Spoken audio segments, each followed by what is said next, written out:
Continuing our exploration of musically intriguing ways to repurpose and apply the sus4 flat 2 arpeggio, also known as sus4 flat 9, I'd now like to show you another neat way to apply it harmonically, and also show you a musically exciting and rather enigmatic sounding, exotic variation that entails the use of a wider interval and a wider fret hand stretch. To review quickly, in the previous two lessons, I presented a pair of diagonal fretboard paths for an A sus4 flat 9 arpeggio, also known as A sus4 flat 2, and that's spelled A, B flat, D, E, or intervallically 1, flat 2, 4, 5, and that's the same shape repeated across 3 octaves, 2 notes per string.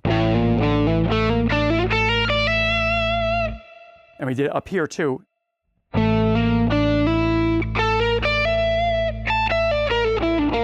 So we had and now what I'm going to do for purposes of demonstration and analysis is we're going to take that down another 2 frets, and that's going to give us G major 7 flat 5. So we're going to start here. The F sharp is the major 7th of G. G is the root. B is our major 3rd. D flat is our flat 5. You can think of that as C sharp too. That's known as an harmonic equivalent.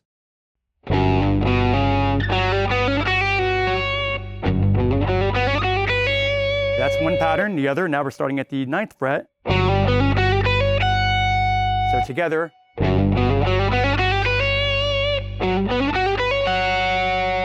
Now you could repurpose those. If you recall last time, we took our A major 7 flat 5 and we changed the bass note to the relative minor, which gave us an interesting F sharp minor 6/9 sound. Recall chord-wise, we took this A major 7 flat 5, and then by lowering the bass note, F sharp minor 6/9. We could do the same thing in the key of E minor. We're going to take this G chord, G major 7 flat 5, and you play here or here. You do that. And then we're going to change our bass note to E. Wow, E minor 6/9. So let's hear what that sounds like.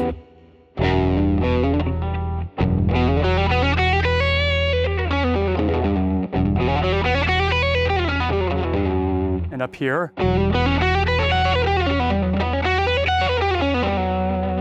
It's a very dark, intriguing sound. And then if we change our bass note to A, take our chord shapes again, G major 7, flat 5, but we have an A bass note. That's A13. You can do it here, you can do it here. And then melodically with the arpeggio, it would sound like this. And A13. That sound, but you're describing it melodically, and you could pile on the distortion and it'll sound clean because you're only playing one note at a time. Now we could take the same thing with the regular major 7 arpeggio that we looked at. Remember, A major 7, we went. Remember, we unflatted our 5th. Up here.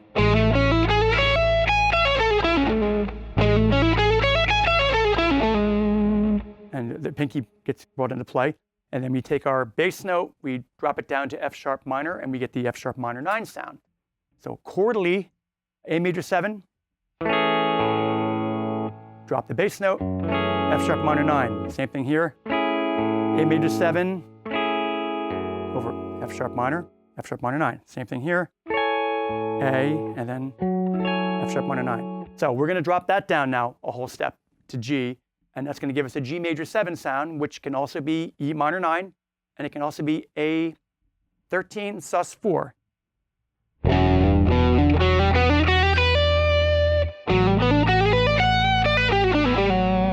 So over E minor, we're getting the E minor 9 sound.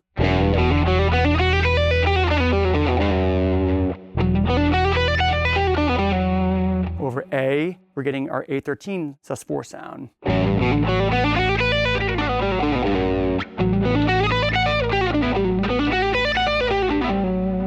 That's a real fusion-y sound, you know, that Sometimes that's referred to as G major 7 over A, like G major 7 / A. That's what the chord symbol means. You can play like that. You can play it like this. You know, you've heard these progressions, these kind of random progressions, like people like Alan Holdsworth.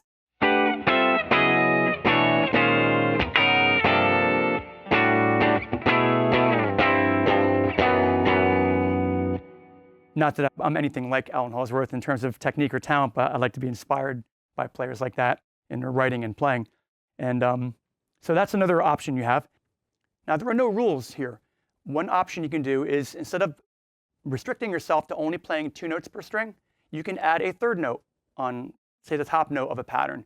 So that gives you more options for phrasing with your pick hand and with legato, hammering on, pulling off, and also melodically. So for example, if we take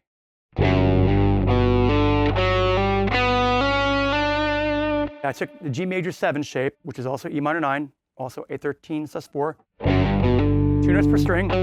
Then I did 3 notes per string here.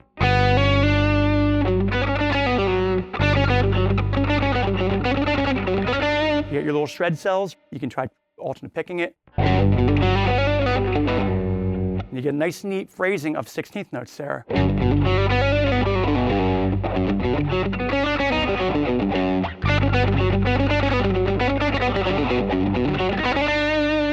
And you could do it in the middle octave. And then add the 3rd note on the top string.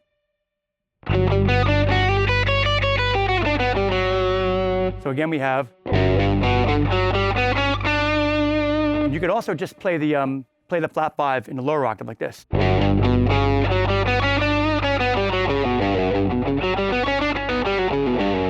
And same thing here. Or, I guess it depends if you want to emphasize that flat 5 and the Lydian mode more. The Lydian mode would be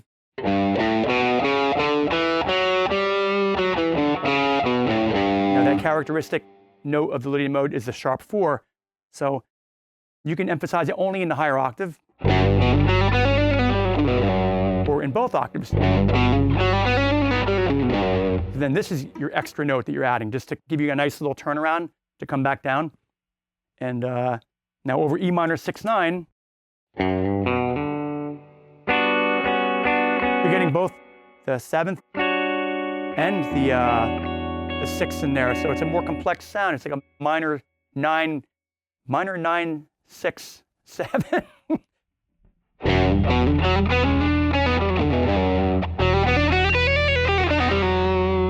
And over A bass note, you know, you have your you're getting your sus4 and your 3rd, your 13th chord. It's like a like a Jeff Beck kind of lick, you know. That gives you a Mixolydian sound. That would be the A Mixolydian mode, the 5th mode of D. You're getting both your 3rd and your 4th. Sometimes you're undecided. You don't want to commit to the sus4, and you don't want to stay in a major 3rd. You want to do both. So there is another option. And likewise, you can do the same thing up here. And then also just play the flat 5 in the lower octave. So you can go.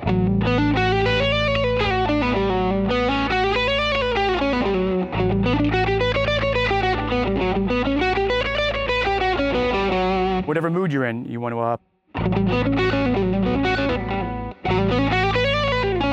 where you want to go.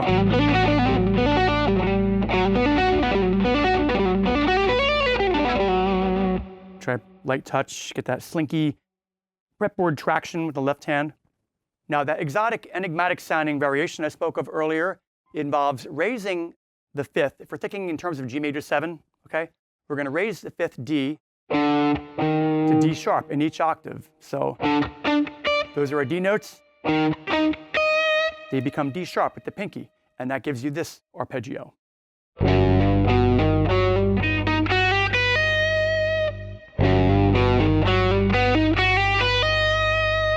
And up here,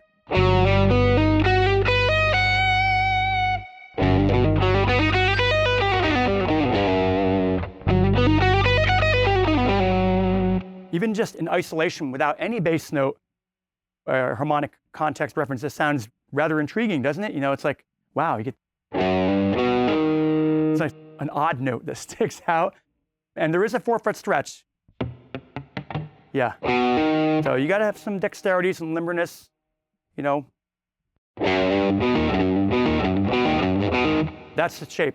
So we're going F sharp's a major 7, G's the root, B is a major 3rd, and D sharp is a sharp 5. And then we're going to repeat that an octave higher in the middle octave on the middle 2 strings.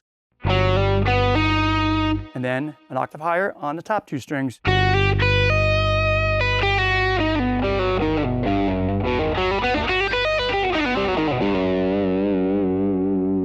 And then same thing up here. We're using the pinky again, but now we're reaching up 1 more fret. I'm using the middle finger here because it's kind of centered between index and pinky.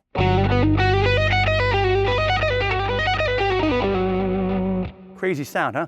Now, if you play that over G, you're going to get both the flat 5. That's pretty crazy. And like a G major 7 sharp 5 and a flat 5 sound. Now, where does that live theoretically? Well, we spoke of the G Lydian mode, which is intervallically spelled 1, 2, 3, sharp 4, 5, 6, 7, 1. Well, now we have Lydian sharp 5. 1, 2, 3, sharp 4, sharp 5, 6, 7, 1.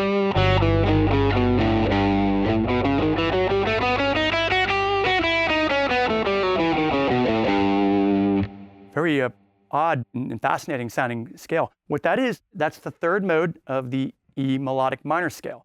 E melodic minor is, it's just like the major scale, but has a minor 3rd. And then the rest of it is like the major scale. And then if you play all the modes of that, that's the 2nd mode.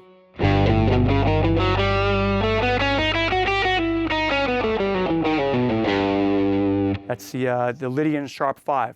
And you know, if you continue, you throw an A. Sorry.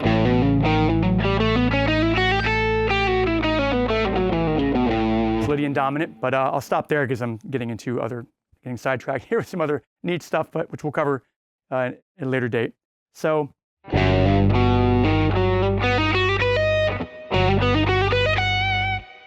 And if you play that over an E bass note, you're going to get an E minor major 9 sound. So F sharp is a 2nd or 9th, G is your minor or flatted 3rd, B is a 5th, D sharp is your major 7th, and then it repeats in higher octaves.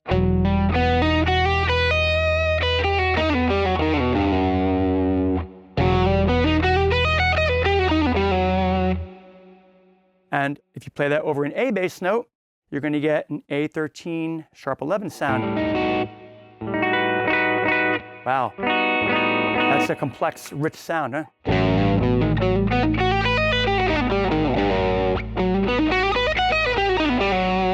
Over A. Now F sharp is your 6th or 13th, more precisely. G is your flatted 7th. A is your 9th, your 2nd or 9th, and then your D sharp is your sharp 11 or flat 5, and you're actually not including the 3rd. So this is really A13, sharp 11, no 3. So it's a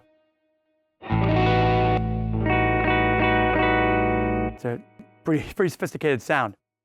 Now, one last thing.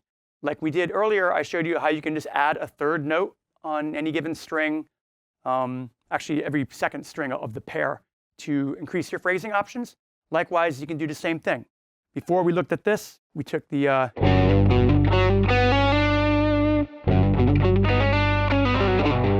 right, you get an extra note that changes up all your phrasing options. Or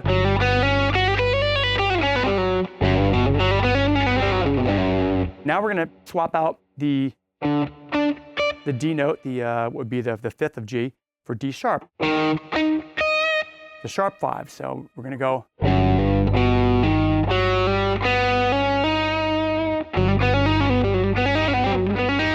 Sounds like.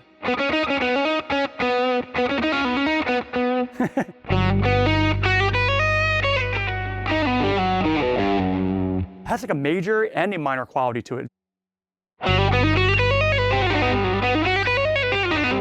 Played over G, that gives you, here's a chord that goes with it.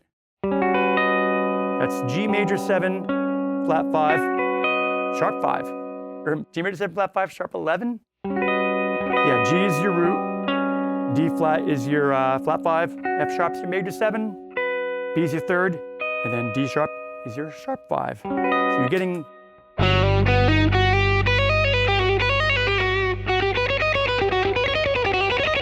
Sometimes you want to start on the top note, right? Always explore all your phrasing options.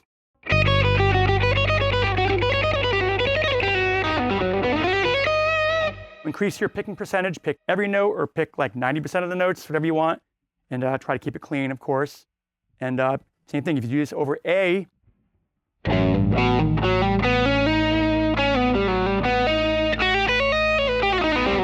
you're going to get A13 with the sharp 11 and the major third. So using A as our bass note, playing this chord over A. I can even use my capo to get my A bass note here. Hey, yeah, cheating. So now G is the dominant 7th, flat 7th. C sharp is the third. There's our foundation, right? Your tritone, your 7th and your 3rd. Dominant 7th chord. F sharp functions as the 13th. B functions as the 9th. And D sharp is your sharp 11. And while I'm doing this, if I move the capo down to there, there's your G major 7, flat 5, and sharp 5. E, I don't need the capo. E minor, major 6, 9. Again, we got.